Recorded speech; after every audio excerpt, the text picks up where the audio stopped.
Nunca os dois. E aí eu vou chamar esse vírus de RNA, beleza? Existe até uma exceção a essa regra, que é o citomegalovírus, mas ele é exceção, tá, gente? Só coloquei aqui para vocês conhecerem. De forma geral, quando a gente olhar o corpinho de um vírus, vai ser sempre assim. Um pacotinho de proteína, que pode ter vários formatos, mas imagina um pacotinho de proteína, que é o capsídeo, e lá dentro desse capsídeo, eu vou encontrar um material genético exclusivo. Então, ou vai ter DNA, ou vai ter RNA. Beleza? Então, aqui, para vocês verem a mesma ideia, o pacotinho de proteína, aqui dentro material genético. O pacotinho de proteína, aqui dentro material genético. O pacotinho de proteína, aqui dentro material genético. Alguns vírus, não são todos, alguns vírus ainda podem ter ao redor do capsídeo, ao redor do pacotinho de proteína, uma membrana. Uma membrana que é super parecida com a nossa membrana plasmática, com a membrana plasmática das células. É uma membrana lipoproteica. Ela é feita de gordura, de lipídio, com proteína. Ela é muito parecida com a membrana das células, tá? Essa membrana a gente chama de envelope. Então, os vírus que têm essa membrana lipoproteica ao redor do capsídeo são os vírus envelopados. Não é obrigatório, tá, gente? Alguns vírus têm, outros não têm. Então, por exemplo, esse vírus aqui não tem. Ele tem um capsídeo e aqui dentro do capsídeo está o material genético. Percebeu? Esse aqui tem. Ele tem o capsídeo, ó, o capsídeo aqui. Aqui o material genético dentro. E aqui ao redor ele tem um envelope. Então esse aqui é um vírus envelopado. Além do capsídeo, ele ainda tem essa membrana lipoproteica, esse envelope ao redor. Se não são todos que têm, qual é a vantagem de ter um envelope? Qual a vantagem que o vírus ganha de ter essa membrana lipoproteica ao redor do capsídeo, tá? Como essa membrana, ela é muito parecida com a membrana das células hospedeiras, os vírus envelopados, eles conseguem entrar na célula hospedeira. Essa membrana, esse envelope, ele vai conseguir se fusionar com o envelope, com a membrana das nossas células, com a membrana da célula hospedeira. Então, isso pode facilitar a entrada dele na célula, tá? Porque esse envelope, ele vai se fusionar, ele vai se fundir com a membrana plasmática da célula. Por outro lado, esse envelope, essa membrana, como eu falei, é feita de gordura e proteína. Ela é lipoproteica. Como ela é feita de gordura, esse envelope, essa membrana, ela pode ser facilmente desfeita com sabão. É por isso, por exemplo, que o coronavírus, uma das formas mais fáceis da gente se prevenir, além do uso de máscara, porque ele é um vírus respiratório, né? Era lavando as mãos com água e sabão. Por isso que a gente ouviu a pandemia inteira que, além de usar a máscara, porque ele é um vírus respiratório, sem dúvida, a máscara é a principal proteção, uma das formas da gente se prevenir era lavando a mão com água e sabão. Porque o coronavírus, ele é um vírus envelopado. Ao redor do capsídeo, ele tem essa membrana lipoproteica. Ele usa esse envelope para penetrar nas nossas células. Quando a gente lava a mão ali com água e sabão, como sabão é uma gordura, esse sabão, o sabonete, o detergente, o sabão, ele desfaz essa membrana, esse envelope. E aí o coronavírus não conseguia mais entrar na nossa célula, tá? Então dá pra ver o álcool também. Tem esse mesmo efeito. Então só pra vocês verem que assim, tudo tem um lado bom e um lado ruim. O lado bom pro vírus envelopado é que ele vai usar esse envelope, ele vai usar essa membrana para poder entrar na célula hospedeira. Porque essa membrana, ela vai se fusionar com a membrana plasmática. O lado ruim pra ele, bom pra gente, é que como essa membrana é feita de gordura, de lipídio, o sabão vai desfazer ela. Um sabonete, um detergente, uma medida simples vai desfazer ela, tá? E aí, sem esse envelope, ele não consegue mais penetrar na célula hospedeira. E lembra que são parasitas intracelulares obrigatórios. O vírus, ele precisa dar um jeito de entrar na célula hospedeira, de infectar a célula hospedeira para poder se replicar.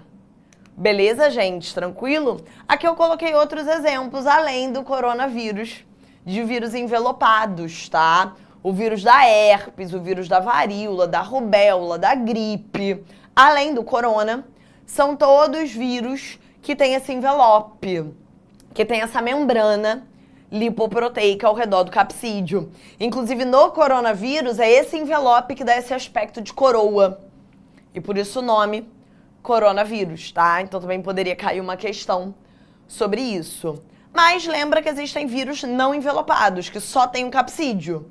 Tipo o adenovírus, que é o vírus do resfriado, o vírus da poliomielite, tá? Que é a paralisia infantil. São vírus que só tem um capsídeo e ali dentro o material genético. Beleza, gente? Para fechar essa parte de vírus, bem, entendemos que são parasitas intracelulares obrigatórios, entendemos que eles precisam infectar uma célula hospedeira para poder se reproduzir, se replicar. Falta a gente ver, então, como é que eles se replicam. Vem cá no quadro, que agora a gente vai fazer o seguinte. Eu vou colocar uma célula hospedeira aqui. Então, imagina que isso aqui é a célula hospedeira. Beleza? Eu vou botar só a célula que vocês vão lembrar, né? Vou trabalhar com uma célula de bactéria. Camila, por que você vai trabalhar com uma célula bacteriana se a gente ainda nem viu bactéria, né? Vai ver daqui a pouco. Por quê, gente? Porque as bactérias são células procariontes. Daqui a pouco a gente vai ver que bactéria não tem núcleo. O DNA delas é um DNA circular que fica aqui no citoplasma. Então, esse aqui vai ser o DNA circular da bactéria. Beleza? Então, é muito mais fácil de entender replicação de vírus olhando o hospedeiro sendo uma bactéria. Porque o DNA está ali no citoplasma, ele é um DNA circular, então é muito mais fácil de enxergar. Mas no nosso corpo, nas nossas células, o mecanismo é muito parecido. Eu vou começar com um vírusinho aqui, vou botar ele aqui. Vou botar aqui o capsídiozinho. Eu vou começar com um vírus que tem um formatinho assim meio de aranha, que é o bacteriófago. É um vírus que infecta a bactéria. Então, ele é muito usado nesses esquemas de replicação viral. Eu vou começar trabalhando com o vírus de DNA, beleza? Então, aqui dentro do capsídeo, show? Eu vou colocar um DNA. Deixa eu botar numa outra cor, pra gente poder não se confundir. Vou botar de vermelho. Aqui o DNA. Show de bola? Então, se dentro do capsídeo dele tem DNA, ele é um vírus de DNA. O que esse vírus vai fazer?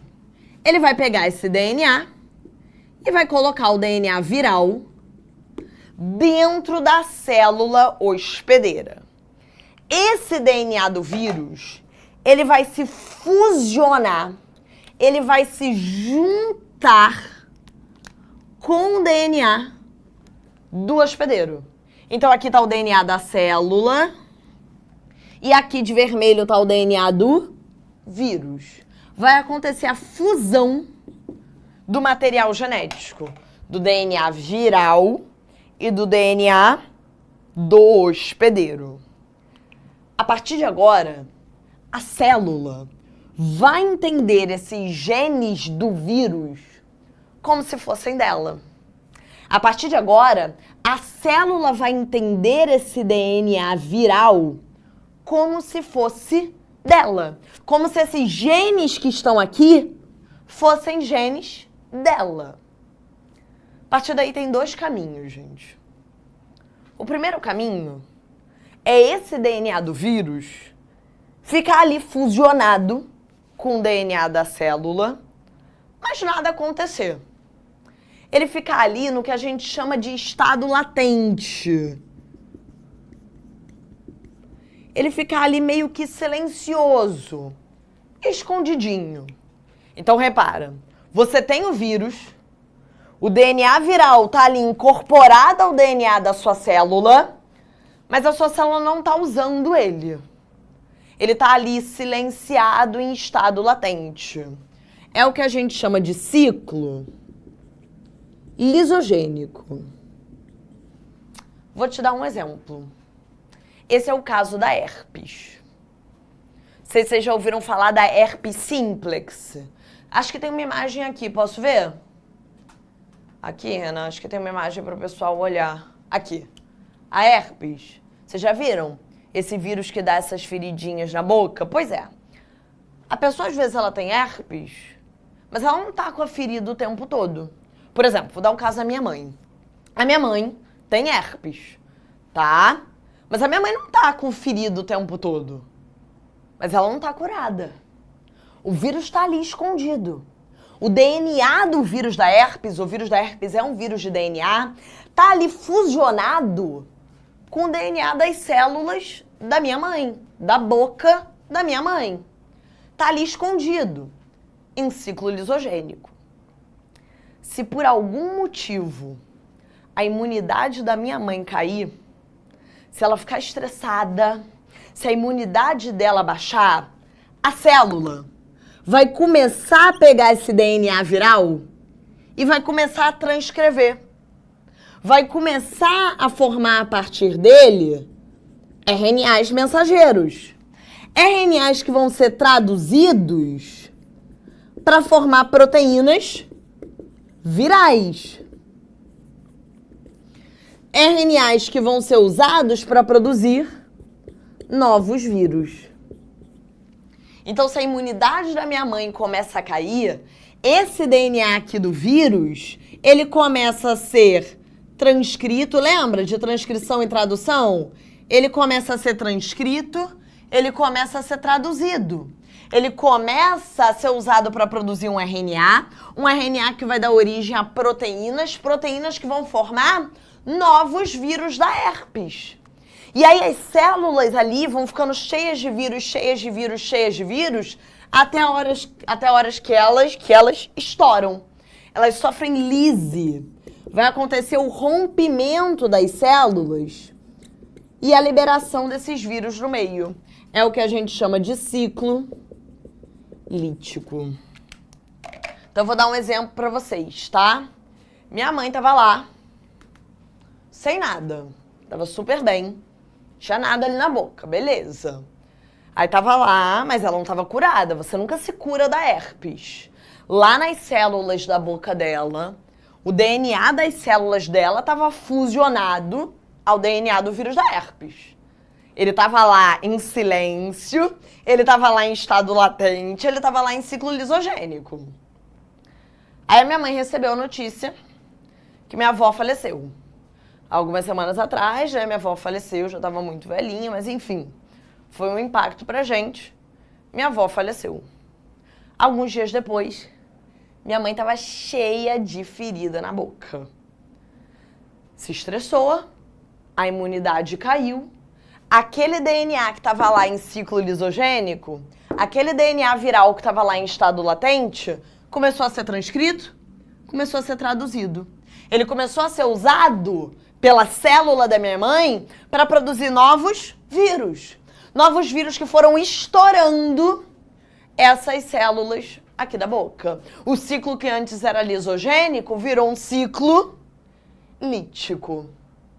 Então, o mesmo vírus, dependendo da tua imunidade, ele pode estar nesses dois estados, tá, gente? Ele pode estar ali escondidinho, o DNA viral pode estar ali fusionado com o DNA das suas células, escondidinho em ciclo lisogênico, em estado latente. E aí tua imunidade cai e ele começa a ser usado pela célula para produzir novos vírus. A célula começa a transcrever e traduzir esse material genético. E aí o ciclo vira ciclo lítico. No caso da herpes, não tem como curar, tá, gente? Você vai usar ali um remédio pra você voltar para ciclo lisogênico, para parar de produzir novos vírus, para fechar as feridas, mas vai estar sempre ali esse DNA viral dentro de você, esperando você ficar vulnerável para virar um ciclo lítico. Beleza, gente? Agora vamos pensar num outro cenário? Vamos pensar agora num vírus, vou botar de azul, de RNA. Então, se o vírus é de RNA, aqui dentro do capsídeo, vamos botar assim só para representar, dentro do capsídeo dele, o material genético que eu encontro é o RNA. Beleza, ele vai colocar dentro da célula hospedeira RNA. Toma cuidado que os vírus de RNA, eles podem ser de dois tipos. O RNA, ele pode ser positivo ou negativo. Mas não é difícil. Se a questão te falar que o vírus é de RNA positivo, significa que aquele RNA vai ser usado direto como mensageiro. Ou seja, a célula hospedeira vai pegar aquele RNA e vai usar direto para traduzir, para produzir novos vírus. Aquele RNA positivo, ele vai ser usado na hora pela célula hospedeira para a produção de novos vírus. É o caso do corona. Se o coronavírus conseguir colocar o RNA dele dentro de você, o RNA dele é positivo. Na hora, a tua célula já vai começar a usar aquele RNA para produzir novos vírus. Agora, se o vírus for de RNA negativo, ele tem um passo a mais. Esse RNA negativo, ele vai ter que ser convertido em positivo para aí sim ser usado para produzir novos vírus dentro da sua célula. É um pouquinho mais demoradinho, é um pouquinho mais complexo, beleza? Então, se o RNA for positivo, na hora, a célula já começa a usar para produzir novos vírus. Se for um vírus de RNA negativo, lembra que esse RNA negativo vai ter que ser convertido em positivo por uma polimerase, por uma replicase ali de RNA, por uma enzima, e aí para depois ser usado pela célula. E, pra gente fechar, tem um grupo final de vírus. Um grupo bem especial. Os vírus que são chamados de retrovírus. Na verdade, vou botar eles pro lado de cá, que vai fazer mais sentido, apesar de ficar mais apertado. Retrovírus são vírus de RNA. Então, quando a gente olha aqui dentro do capsídeo deles, a gente tem RNA. Vou botar esse de preto, que é a cor que sobrou, tá? Camila, se um retrovírus é um vírus de RNA, por que ele recebe um outro nome? Por que você não chama de vírus de RNA, positivo ou negativo? Pois é, porque os retrovírus, eles não têm só RNA. Eles têm a capacidade de colocar esse RNA dentro da célula hospedeira e transformar esse RNA em DNA ali dentro. Junto com o RNA, eles colocam na célula hospedeira, vou botar aqui para representar como uma bolinha, uma enzima. Uma enzima chamada de transcriptase reversa. A transcriptase reversa, ela faz a transcrição ao contrário. Ao invés de transformar DNA em RNA, ela faz o contrário. Ela é capaz de pegar o RNA viral, vou botar ela aqui para representar, e transformar esse RNA viral em DNA. A partir daí o ciclo é o mesmo. A transcriptase reversa vai transformar o RNA em DNA. O DNA vai se fusionar no DNA da célula hospedeira e pode ficar ali em estado de latência, silenciado, ciclo lisogênico, ou pode ser usado para produzir novos vírus. O retrovírus mais famoso de todos é o HIV. O vírus responsável pela síndrome da imunodeficiência adquirida, ou AIDS. A gente vai ter uma aula só sobre viroses. Então a gente não vai falar de HIV, de AIDS hoje, tá bom? Mas só para vocês lembrarem disso. E aí, a célula hospedeira que o nosso corpo, né, que o HIV ataca no nosso corpo, é uma célula do sistema imune. É um linfócito. O HIV vai colocar o RNA dele dentro dos linfócitos. Esse RNA vai ser transformado em DNA pela transcriptase reversa. Esse DNA vai se fusionar ao DNA dos nossos linfócitos. Pode ficar ali em estado latente. Por isso que a gente vai falar que o paciente, ele pode ter aquele período da janela imunológica. Ele já está infectado, o DNA do HIV já está fusionado ao DNA dos linfócitos dele, mas ele ainda não tem sintomas. Porque está ali em estado latente, está silencioso, igual o vírus da herpes. Até que um belo dia, esse DNA viral começa a ser usado para produzir novos vírus do HIV. Esses vírus vão estourando, vão rompendo os linfócitos. Então ele vai destruindo essas células do sistema imune. Por isso que é a síndrome da imunodeficiência. Porque o vírus ele começa a ser produzido, ele começa a destruir células do sistema imune, que são esses linfócitos. A gente vai falar disso mais pra frente, mas só pra vocês já entenderem o processo. Beleza, gente? E a gente vai falar também do remédio que a gente usa, né? O remédio, que é o AZT, ele é um inibidor da transcriptase reversa. Ele não mata o vírus, mas ele não deixa o vírus seguir o ciclo de replicação. Se o vírus não transformar o RNA em DNA, ele não consegue se fusionar ao DNA dos nossos linfócitos, ele não vai conseguir produzir novos vírus. Então o medicamento ele não mata o vírus, mas também não deixa ele se replicar. Tira um print aí, gente, que a gente ainda tem muita coisa pela frente. E aí a gente vai falar depois de viroses. Deixa o pessoal printar, calma aí, volta um pouquinho que eu não sei se todo mundo printou, não. Vou beber uma aguinha enquanto o pessoal tá printando. É o AZT. Mas a gente vai falar mais pra frente disso. Tá, gente? Era só pra vocês terem um contexto. Então, só pra lembrar, tá tudo aqui no slide, tá? Se o vírus for de DNA, dentro do capsídeo tem DNA, colocou o DNA dentro da célula. O DNA vai se juntar, vai se fusionar ao DNA da célula. A partir daí, ou ele pode ficar em estado de latência, silencioso, ciclo lisogênico, ou em algum momento, tipo, sua imunidade abaixou, ele pode começar a ser usado para produzir novos vírus, até aquela célula se romper e liberar esses vírus para o meio. Ciclo lítico. É o que acontece, por exemplo, ali no caso da herpes, tá? Como a gente estava falando. Show? Vírus de RNA, só lembrar que ele pode ser positivo ou negativo, tá?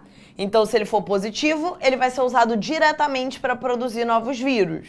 Se ele for negativo, ele vai ter que ser transformado em positivo para aí a célula começar a usar.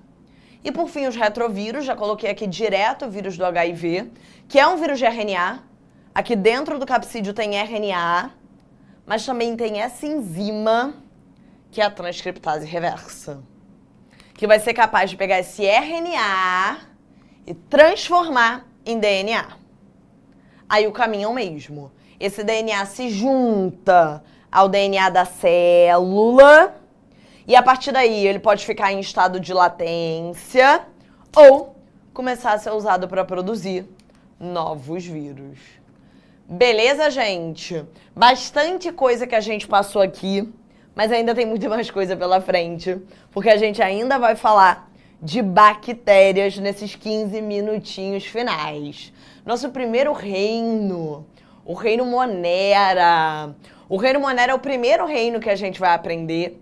É o reino ali dos organismos procariontes. É o reino das bactérias, né? Das eubactérias, que são as bactérias, as cianobactérias, e também o reino das arqueobactérias, que são bactérias que vivem em ambientes extremos, tipo o Mar Morto, dentro de vulcões, bactérias que vivem em condições extremas de vida.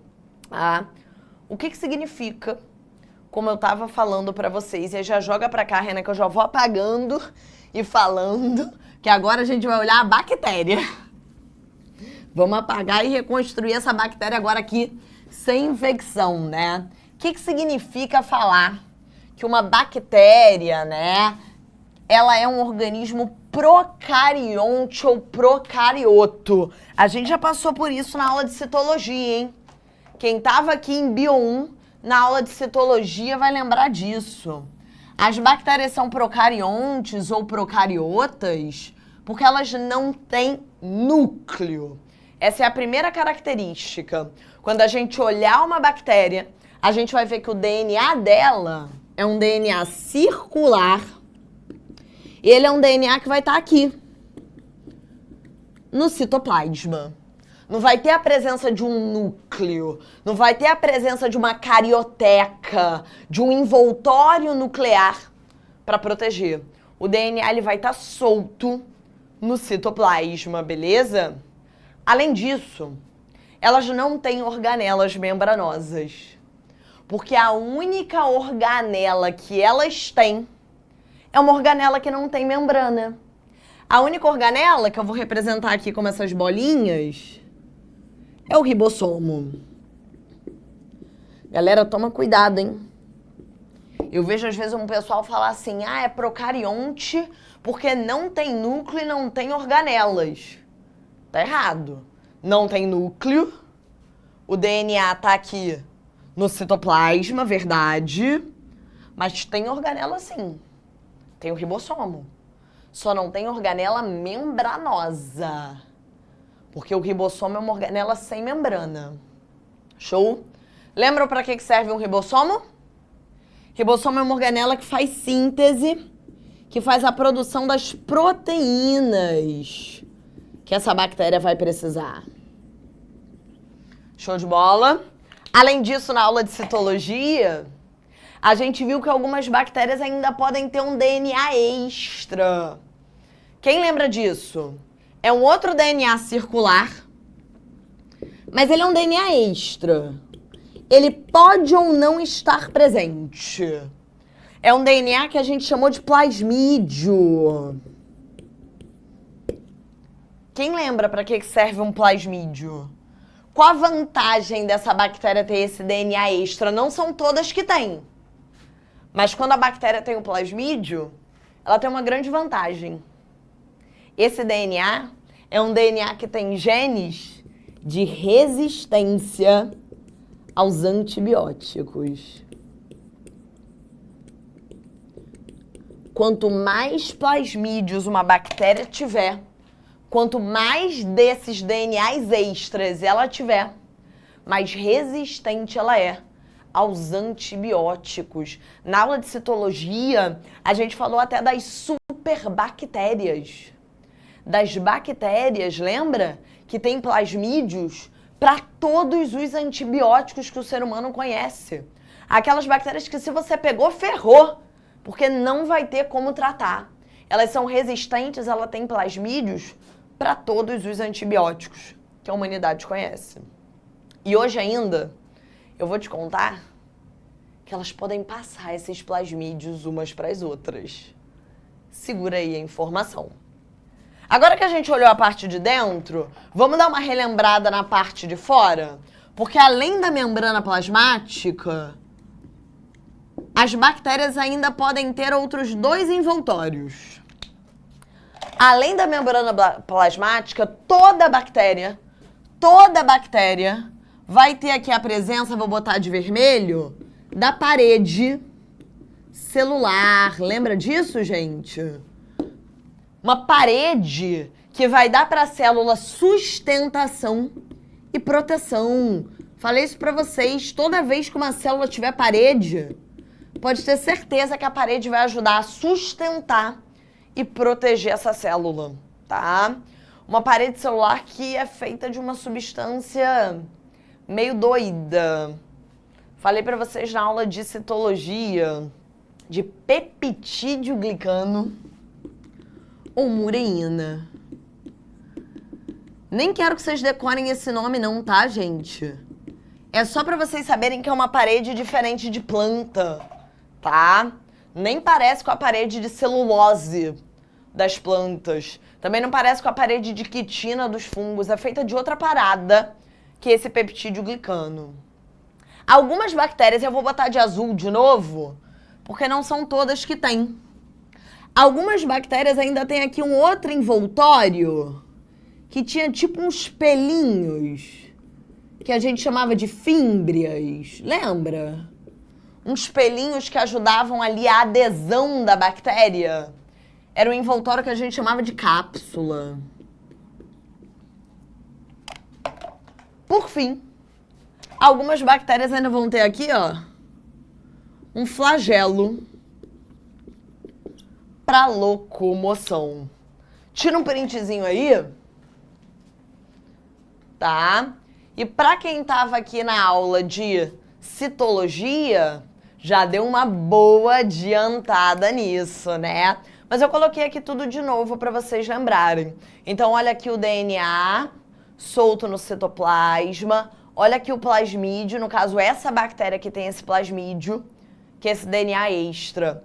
Aqui marcadinho, os ribossomos. Única organela que elas têm. Membrana, logo depois a parede. Essas duas bactérias aqui ainda tem a cápsula e o flagelo. Depois eu coloquei tudo aqui, ó, bonitinho para você anotar com calma, porque hoje não vai dar para anotar absolutamente nada. Mas depois você pega esse slide aqui e anota bonitinho no teu caderno. Show? Pra gente fechar essa aula, é quase como se fosse um paralelo. A gente olhou a estrutura do vírus e viu como eles se reproduzem dentro da célula hospedeira. Agora a gente olhou a estrutura da bactéria, falta ver como elas se reproduzem. A primeira forma de reprodução, gente, é a mais simples de todas. Uma bactéria é capaz de gerar duas iguais a ela. Parece muito com uma mitose, lembra? A gente não chama de mitose, mas a ideia é a mesma. Uma bactéria mãe vai se dividir ao meio, vai gerar duas bactérias filhas idênticas a ela. É um processo com baixíssima variabilidade genética, mas é extremamente rápido, né? Uma geram duas, duas geram quatro, quatro geram oito, 8, 16, 16, 32. É um processo exponencial. Reprodução de bactéria é muito rápido, galera, mas tem baixa variabilidade genética. Esse processo em que uma bactéria gera duas idênticas a ela é o que a gente chama de bipartição ou cisparidade. Parece muito com uma mitose, tá? E, como eu falei para vocês, as bactérias também podem pegar aquele plasmídio e passar para as outras. A primeira forma delas fazerem isso é através de uma ponte. Dá uma olhada nisso aqui, gente. Tem uma bactéria aqui, tá vendo? Cheia de plasmídio. Então significa que ela tá cheia de gene de resistência a antibiótico. Aí ela encontrou essa outra bactéria aqui, coitada, que não tem plasmídio nenhum. O que elas fazem? Uma ponte. Essa bactéria aqui, ela faz cópias do plasmídio dela e passa essas cópias por uma ponte de citoplasma para a amiga. Uma ponte de citoplasma que a gente chama de pile. E aí, as duas saem resistentes. Gente, vocês estão vendo o perigo desses plasmídios surgirem? Se uma bactéria resistente encontrar outra, a outra vai sair resistente também. Porque elas vão se comunicar por essa ponte de citoplasma e vão passar essas cópias desses plasmídios, umas para as outras. Esse é um processo que a gente conhece como conjugação. Quando uma bactéria passa cópias do seu plasmídio para outra por uma ponte de citoplasma. Mas não é só isso, não. Dá para fazer outra coisa também.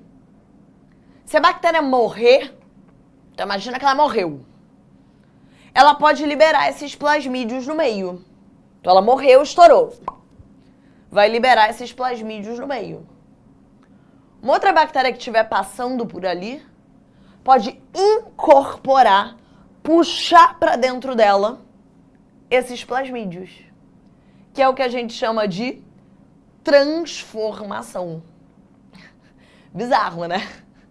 Então a bactéria que era resistente acaba morrendo, sabe-se lá por quê, morreu, estourou. E esses plasmídios que ela deixou ali no ambiente podem ser puxados para dentro por uma outra bactéria viva. Então uma bactéria ainda pode incorporar do meio plasmídios de outra que já morreu, plasmídios que estão soltos ali no ambiente, que é a transformação. Não bastasse tudo isso, elas ainda podem se aproveitar de uma tragédia. Lembra que eu falei que tem alguns vírus que se replicam dentro de bactérias? Né? Que usam as bactérias como hospedeiros? Pois é. A bactéria pode aproveitar esse vírus que está se replicando dentro dela e colocar o plasmídio dentro dele. E aí, quando ele infectar uma nova bactéria, ele vai levar esse plasmídio. Ai, Camila, mas essa nova bactéria vai morrer. Vai, mas enquanto ela estiver viva, né? Vai que o vírus fica ali em ciclo lisogênico, em estado latente por muito tempo. Enquanto ela estiver viva, enquanto ela não explodir para liberar esses vírus no meio, ela vai estar resistente aos antibióticos. Esse processo em que o vírus leva o plasmídio de uma bactéria para outra é a transdução. E é por isso, galera, que é tão perigoso o surgimento desses plasmídios por mutação, tá? É por isso que quando surge uma bactéria resistente a antibióticos, sai na mídia, cai no Enem, a gente fica tão preocupado. Porque não é só ela que vai estar resistente. Ela é capaz de passar esses plasmídios, ela é capaz de passar essas resistências para outras bactérias. Seja por uma ponte de citoplasma, por conjugação. Quando ela morrer, ela pode soltar esses plasmídios no ambiente e eles vão ser pegos por outra bactéria viva, que é a transformação. Ou se ela for infectada por um vírus, ela ainda pode usar ele para levar essa bactéria para outras células bacterianas, que é a transdução. Então dá para ver que esse é um assunto que pode aparecer no teu Enem. Galera, como a aula era muito pesada, eu deixei duas questões, na verdade, para vocês tentarem, tá? Mas questões estilo Enem, para vocês verem como é que isso pode cair. Porque semana que vem a gente segue em Reinos numa outra aula bem pesadinha. Então não deixa de fazer não. Um beijo e tchau! Assista nossas aulas a hora que você quiser. Vem com o Pro, o cursinho online que mais aprova no Enem. Assine em proenem.com.br.